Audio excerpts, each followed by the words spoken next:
चंद्रमा की सुंदरता पर राजा दक्ष की 27 पुत्रियां मोहित हो गईं। वे सभी चंद्रमा से विवाह करना चाहती थीं। दक्ष ने समझाया सगी बहनों का एक ही पति होने से दाम्पत्य जीवन में बाधा आएगी, लेकिन चंद्रमा के प्रेम में पागल दक्ष पुत्रियां जिद पर अड़ी रहीं। अश्विनी सबसे बड़ी थी। उसने कहा कि पिताजी, हम आपस में मेलजोल से मित्रवत रहेंगे, आपको शिकायत नहीं मिलेगी। दक्ष ने 27 कन्याओं का विवाह चंद्रमा से कर दिया। विवाह से चंद्रमा और उनकी पत्नियां दोनों बहुत प्रसन्न थे, लेकिन ये खुशी ज्यादा दिनों तक नहीं रही। जल्द ही चंद्रमा 27 बहनों में से एक रोहिणी पर ज्यादा मोहित हो गए और अन्य पत्नियों की उपेक्षा करने लगे। यह बात दक्ष को पता चली और उन्होंने चंद्रमा को समझाया। कुछ दिनों तक तो चंद्रमा ठीक रहे, लेकिन जल्द ही वापस रोहिणी पर उनकी आसक्ति पहले से भी ज्यादा तेज हो गई।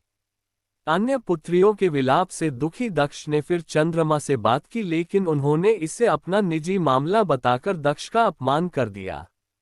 दक्ष प्रजापति थे, कोई देवता भी उनका अनादर नहीं करता था। क्रोधित होकर उन्होंने चंद्रमा को शाप दिया कि तुम क्षय रोग के मरीज हो जाओ। दक्ष के शाप से चंद्रमा क्षय रोग से ग्रस्त होकर धूमिल हो गए। उनकी चमक समाप्त हो गई। पृथ्वी की गति बिगड़ने लगी। परेशान ऋषि मुनि और देवता भगवान ब्रह्मा की शरण में गए।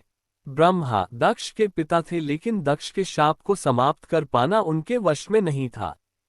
उन्होंने देवताओं को शिवजी की शरण में जाने का सुझाव दिया। ब्रह्मा ने कहा, चंद्रदेव भगवान शिव को तप से प्रसन्न करें। दक्ष पर उनके अलावा किसी का वश नहीं चल सकता। ब्रह्मा की सलाह पर चंद्रमा ने शिवलिंग बनाकर घोर तप आरंभ किया। महादेव प्रसन्न हुए और चंद्रमा से वरदान मांगने को कहा। चंद्रमा ने शिवजी से अपने सभी पापों के लिए क्षमा मांगते हुए क्षय रोग से मुक्ति का वरदान मांगा। भगवान शिव ने कहा कि तुम्हें जिसने शाप दिया है वह कोई साधारण व्यक्ति नहीं है। उसके शाप को समाप्त करना संभव नहीं, फिर भी मैं तुम्हारे लिए कुछ न कुछ करूंगा जरूर।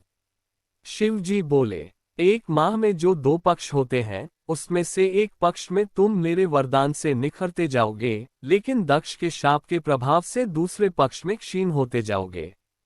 शिव के वरदान से चंद्रमा शुक्ल पक्ष में तेजस्वी रहते हैं और कृष्ण पक्ष में धूमिल हो जाते हैं। चंद्रमा की स्तुति से महादेव जिस स्थान पर निराकार से साकार हो गए थे, उस स्थान की देवों ने पूजा की और वह स्थान सोमनाथ के नाम से विख्यात हुआ। चंद्रमा की वे 27 पत्नियां ही 27 विभिन्न नक्षत्र हैं।